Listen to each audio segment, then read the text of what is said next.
দেরি করে বিবাহ করার এটার অনেক খারাপ ইফেক্ট আছে। এক নম্বর খারাপ ইফেক্ট আপনাদের বলি, যেটা বোঝা সহজ, যে আপনার বাচ্চাগুলো যখন ছোট ছোট তখন আপনাকে দুনিয়া ছেড়ে চলে যেতে হবে, ঠিক না?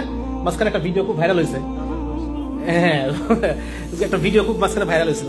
চীন দেশের একটা লোক, চীন দেশের একটা বাচ্চা তার বাপকে ডাকতেছে, ওই বাপ এসে আরেক তার বাপরে ডাকতেছে, ওই বাপ এসে পাঁচটা প্রজন্ম এক কাতারে দাঁড়ায় ছবি তুলতেছে।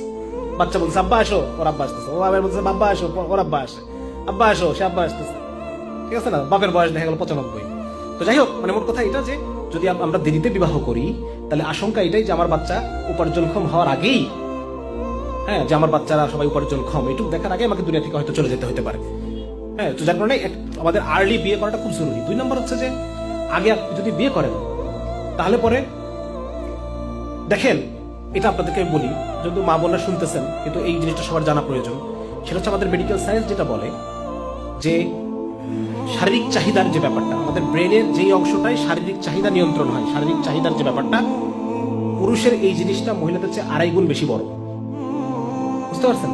মানে এই শারীরিক চাহিদার চিন্তাটা মহিলাদের খুব দৈনন্দিন কাজে খুব বেশি সমস্যা তৈরি না করলেও পুরুষের দৈনন্দিন কাজে এটা সমস্যা তৈরি করে।